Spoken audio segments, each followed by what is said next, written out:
మనకు అవకాశం వస్తేనే తెర మీదకి వచ్చింది. ఈనాడు 69 జీవో ద్వారా మక్తల్ నారాయణపేట కొడంగల్ నియోజకవర్గానికి నీళ్లు తెచ్చుకునే అవకాశం వచ్చింది. నేను చెప్తున్న దండు కట్టండి, గుంపు కట్టండి, ఎంబడుండి పని చేపించుకోండి. ఎవడన్నా కాంట్రాక్టర్ అధికారు రాత్రి పగలు రోజుకి 24 గంటలు 2 సంవత్సరాలలో ఈ ప్రాజెక్టును పూర్తి చేయకపోతే ఈపు విమాన మోత మోగుతుందని మా యువకులు దండు కట్టి మక్తల్ నారాయణపేట కొడంగల్ ప్రాజెక్టును పూర్తి చేయించుకోండి.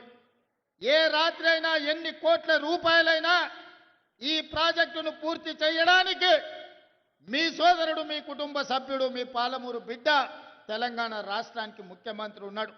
వడ్డించేది నేనే. ఏ వరుసలో కూసున్నా మీరు ఆశించినంత వడ్డించే బాధ్యత నాది. ఈ ప్రాంతాన్ని పైరు పంటలతో పండించే బాధ్యత నాది.